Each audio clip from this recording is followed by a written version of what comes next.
Talk 7 పురాణ పురుష యోగిరాజ శ్రీ శ్యామాచరణ్ లహరి. 5వ అధ్యాయం. డాక్టర్ వందోపాధ్యాయ గారు, యోగిరాజు శిష్యులు ఒకనాడు ఈ మిత్రులిద్దరూ కలిసి త్రిలింగస్వామి వారి దర్శనానికి రావాల్సిందిగా యోగిరాజులను ఆర్థించారు. యోగిరాజుల అంగీకారం తెలిపిన తర్వాత డాక్టర్ వందోపాధ్యాయ గారు త్రిలింగస్వామి వారి సన్నిధికి తీసుకువెళ్లారు. త్రిలింగస్వామి వారు సాక్షాత్తు కాశీలో సజీవంగా నడిచే విశ్వనాథుడిలా పేరు పొందాడు. అప్పట్లో వారు పంచగంగా ఘాట్లోని తమ ఆశ్రమంలో మౌనంగా ఉన్నారు. వారు కూర్చున్న చోటలో 4 పక్కల భక్తులు కూర్చొని ఉన్నారు. డాక్టర్ వందోపాధ్యాయ గారితో పాటు పంచె చొక్కా ధరించి శ్యామాచరణులు వస్తుండడం చూసి స్వామివారు లేచి నిలబడి గబగబా ముందుకు వెళ్ళి ఆయనని గుండెకు హత్తుకున్నారు. అక్కడుండే భక్తులందరూ ఆశ్చర్యులు అయ్యారు. ఈ యోగులిద్దరూ కలుసుకోవడం దర్శించిన డాక్టర్ వందోపాధ్యాయ గారు కళ్ళల్లో ప్రేమతో నీళ్లు నిండాయి. ఆ తర్వాత వారు తమ వెళ్ళవలసిన చోటికి వెళ్ళిపోయారు. స్వామీజీ దగ్గరున్న భక్తులు యోగిరాజును ఎరగరు. స్వామీజీ ఎప్పుడు ఎవరిని ఈ ప్రకారంగా ప్రేమపూర్వకంగా కలుసుకోవడము, ఆలింగనం చేసుకోవడము వాళ్ళు ఏనాడూ చూడలేదు. యోగిరాజుల గురించి స్వామీజీని అడిగిన తెలుసుకోవాలని వాళ్ళందరికీ ఉత్సాహం కలిగింది. అప్పుడు ఆ మౌని స్వామివారు ఒక పలక మీద ఇలా రాసి చూపించారు: దేని పొందడానికి సాధువులు, సన్యాసులు గోచుగుడ్డతో సహా అన్నీ త్యాగం చేయవలసి వస్తుందో దాన్ని ఈ మహాత్ముడు గృహస్థాశ్రమంలోనే ఉండి పొందాడు. స్వామీజీ సన్నిధిలో ఉన్న భక్తుల్లో ఒకరు కుతూహలంగా మర్నాడు యోగిరాజుల దర్శనం కోసం వచ్చాడు. గోపాల్ బాబుతో చర్చించాడు. మహాత్మా త్రిలింగస్వామి వారు చూపించిన ఈ ఆదరణం వల్ల భారతదేశంలోని గృహస్థ యోగుల్లో అత్యంత శ్రేష్ఠులైన శ్యామాచరుల ఖ్యాతి ప్రజల్లో త్వరగానే వ్యాపించింది. శివక్షేత్రమైన కాశీధామ సీమలోను దాటి భారతదేశంలోని ఒక మూలం నుంచి మరొక మూలకు యోగిరాజులు అలౌకిక యోగశక్తుల గురించి ప్రసారాలు సాగడం మొదలయ్యింది. అన్ని వర్గాల ప్రజలు వారి స్థితి, జ్ఞాన, అలౌక కిరణాల చేత ఆకృష్టలై జాతి, మత, సాంప్రదాయ భేదభావాలన్నింటినీ విడచేసి వారి సన్నిధికి రావడం మొదలుపెట్టారు. వారు కూడా అందరినీ ఆదరించేవారు. అందరూ గృహస్థ జీవనం గడుపుతూనే ఆధ్యాత్మికంగా ఉన్నత శిఖరాలను అందుకోవాలని శ్యామాచరణులు ఎప్పుడూ కోరుతూ ఉండేవారు. సన్యాసం తీసుకోవాలన్న కోరిక ఎవరైనా వెల్లడించినట్లయితే వారు అతనికి మెల్లగా బుజ్జగించి గృహస్థ జీవనం గడపమని సలహా ఇస్తుండేవారు. సన్యాస జీవనం చాలా కఠినమైనది. ఏ కారణం చేతైనా గృహస్థుడు తప్పు చేసినట్లయితే అతన్ని క్షమించవచ్చు, కానీ అటువంటి స్థితిలో సన్యాసి క్షమించడానికి అస్సలు వీలు లేదు. సన్యాసి వేషభాషల్లో ఆధ్యాత్మికత తలుక్కు బహుప్రకాశమై ఉంటుంది, కానీ ఆత్మప్రకాశానికి అంటే తనను తాను వెల్లడించుకోవడానికి ఇష్టపడని ప్రశాంతుడై గృహస్థుడు సాధకుడి ఆడంబరహిత సాధనలో బాహ్య ప్రకాశం ఉండదు అని చెప్పారాయన. అయినప్పటికీ వారి శిష్యుల్లో సంస్కార త్యాగులైన శిష్యులు కూడా అనేక మంది ఉంటుండేవారు.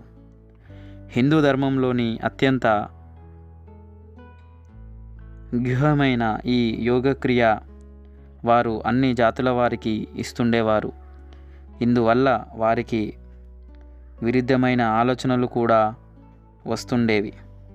వారు చిరునవ్వుతో ఇలా అంటుండేవారు: నేను బ్రాహ్మణుడిలో చండాలుణ్ణి చూస్తాను, చండాలిలో బ్రాహ్మణుని కూడా చూస్తాను.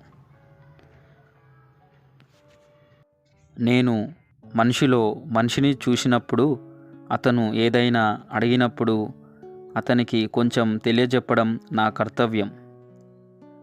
కాశీలో ప్రసిద్ధులైన దండీస్వామి విశ్వనాథ్ సరస్వతి గారు గృహస్థాశ్రమంలో మహారాష్ట్ర బ్రాహ్మణులు. ఆయన కూడా యోగిరాజుల కృపకు పాత్రులయ్యారు. కాశీలో ఉన్న అహల్యాబాయి ఘట్టానికి దగ్గరున్న విశుద్ధానంద మఠంలో ఉంటుండేవారాయన. యోగిరాజులు మహాప్రయాణానంతరం కూడా ఆయన చాలా కాలం జీవించి ఉన్నారు. చనిపోవటానికి ముందు ఆయనకు కష్టం చాలా కలుగుతుండేది. ఆయన పడుతున్న ఈ అవస్థ చూసి యోగిరాజులు, వారి కుమారులు తిన్కోడ్ లహరి తరచుగా ఆయన్ని చూడడానికి అక్కడికి వెళ్తుండేవారు. ఆ రోజుల్లో ఆయన సేవ విషయంలో కొంత ఉపేక్ష కూడా జరుగుతుండేది. ఇందువలనే ఆయన ఒకనాడు తమ ప్రస్తుత జీవనాన్ని నిందించుకుంటూ తిన్కోడి లహరితో ఇలా అన్నారు: గృహస్థాశ్రమమే మంచిదని ఇప్పుడు నాకు తెలుస్తుంది. ఈ ప్రకారంగా విశుద్ధానంద సరస్వతి గారు గృహస్థాశ్రమానికి విశిష్టమైన గౌరవం ఇచ్చారు. సర్ గురుదాస్ వందోపాధ్యాయ, కాశీకృష్ణ ఠాకూర్ యోగిరాజుల దర్శనం కోసం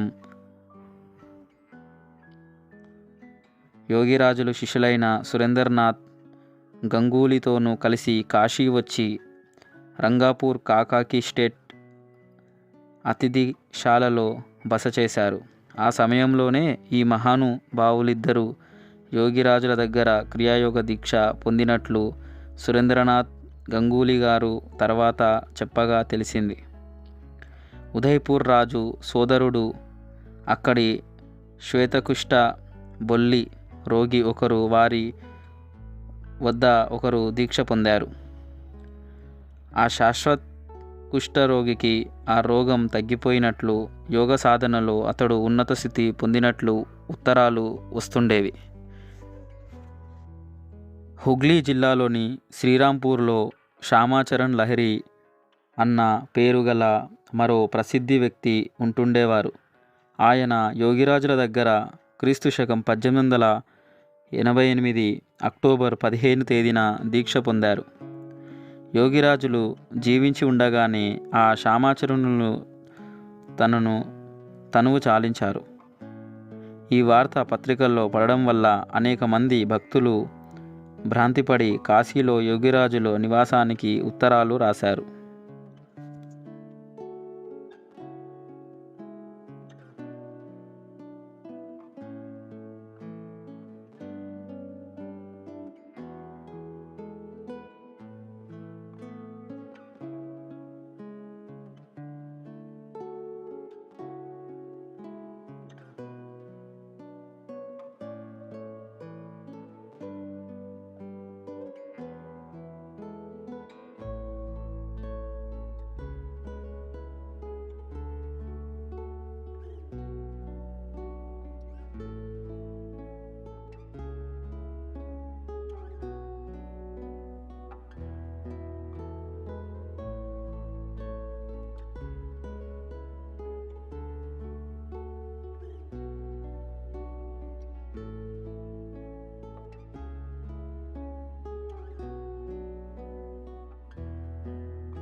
సబ్స్క్రైబ్ చేసుకోండి మరిన్ని మంచి వీడియోస్ కోసం.